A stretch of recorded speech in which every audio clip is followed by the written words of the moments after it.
Alors, c'est Ndeye Coumba Diouf. Je travaille comme référente territoriale du GRDR à Rufisque. Alors là, on est là en tant que GRDR, le conseil départemental de Rufisque. Alors, dans le cadre d'un projet Informa, donc qui est mis en œuvre au Sénégal par plusieurs organisations, donc COSPE, le GRDR, et voilà, avec d'autres organisations. Et ce projet Informa a pour objectif quand même d'informer, de sensibiliser, d'amener les acteurs à mieux parler de la question migratoire au niveau de 3 territoires du Sénégal, le territoire communal de Matam, le département de Sédhiou et le territoire départemental de Rufisque. Et c'est ce qui est à l'origine aujourd'hui de cette rencontre-là, que nous considérons être une première rencontre dans le cadre de la diffusion des résultats du profil migratoire pour pouvoir porter quand même ces résultats du profil migratoire à un public plus large du débat. Alors parce que le GRDR a quand même une tradition assez historique, quand même une histoire avec la question migratoire. Donc depuis sa création déjà c'était créé par des migrants, des associations des migrants. Et jusqu'à présent, le GRDR continue également à travailler sur cette question-là et s'intéresse à une meilleure information et une meilleure sensibilisation des populations sur la migration. Je l'ai dit tantôt dans mon propos que quand on parle de migration, on a très souvent, on va très vite l'associer à la migration uniquement irrégulière. On lit la migration très souvent uniquement sous son angle irrégulier, alors qu'il y a quand même des phénomènes migratoires assez diversifiés, des dynamiques migratoires qui mériteraient d'être renseignées sur les territoires rufisquois, en tout cas sur ces territoires que nous intervenons et sur le Sénégal de manière plus large pour amener les populations à mieux comprendre ce qu'est la migration, mais également à mieux en parler, notamment les médias. Donc les influenceurs, etc. On veut vraiment les amener à mieux parler de cette question-là pour toucher un public également beaucoup plus large. Alors tey dañ fi ñëwoon en tant que GRDR ak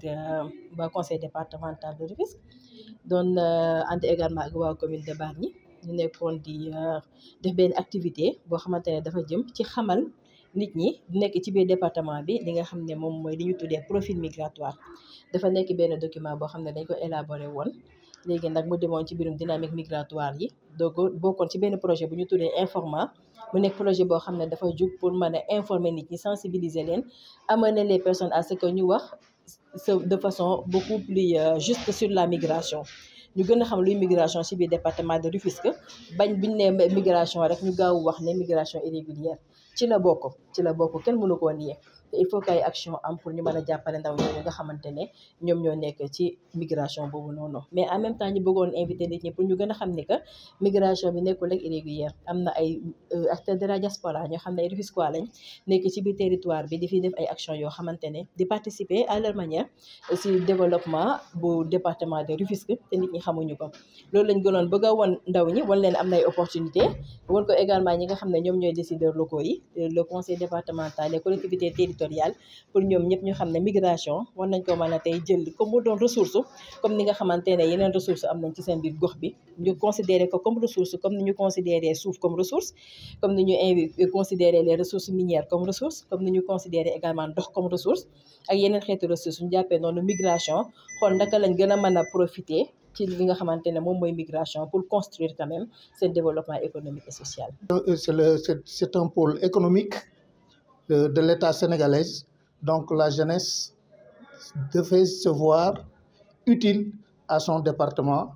essayer de les capter ici pour en faire de Rufisque un Rufisque d'avenir parmi les départements du Sénégal. Omar Sène doon def taxawaayu Pape Mamadou Fam ci organisation ñi nga xam ne ñooy def immigration maanaam ci niñ koy dégg ci baat wolof mooy mbëkk mi ànd ci ak ñi nga xam ne ñooy waa GRDR kii ñu teg projet bi ci loxoom mooy madame Coumba Diouf bi nga xam ne mu ngi ma féete ci sama ndeyjoor ñu defoon ci liggéey bu mucc ayib ànd ko ak doomi Tëngéej yi ànd ko ak magi Tëngéej yi ànd ko ak magi département bi boole ci ay enquête commission bi nag nekkoon na ñaar fukki nit ak ñaar fukki yooyu ak ñaar ñoo doon daje di nas itam di dugg ci dëkk yi di seet ñi nga xam ne ñooy mag fekk démbu Tëngéej fekk teyu Tëngéej ñooy jël ci ñoom ay xalaat naka la ñuy def ba saafara li waaw amal na solo lool diwaan bu Tëngéej ndax diwaan bu Tëngéej dafa nekk diwaan bu am solo ci biir Ndakaaru fi ñu tudde région Dakar muy diwaan bu yàgg muy diwaan boo xam bii ne lépp loo xam li ne état yaakaar na ko fu mu jëriñ ko doomu Tëngéej moo nga ca biir kon boo gisee sa bopp ci boobu façon lu mel ni am njëriñ bu fi ñëwee wax dëgg yàlla da nga cee war a jàpp bu baax a baax kon conseil départemental dafa ubbi loxoom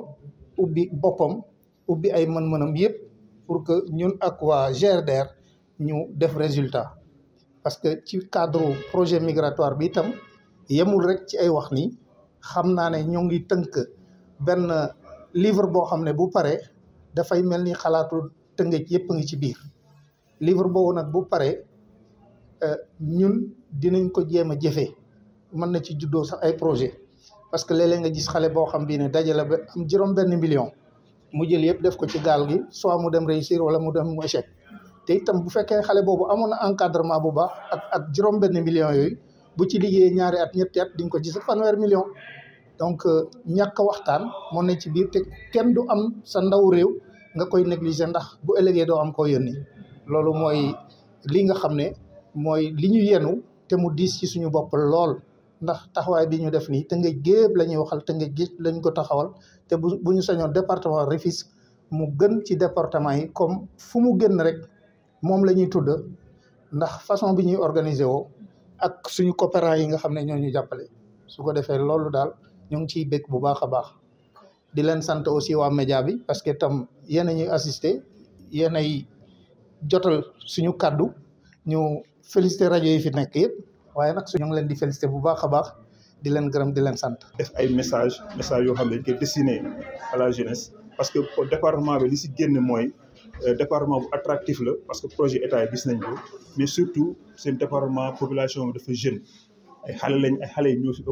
ëpp te soxla nañu liggéey donc yooyu yëpp il faut vraiment ñu liggéey si lañ nekk ak GRDR boo ko comprendre ba pare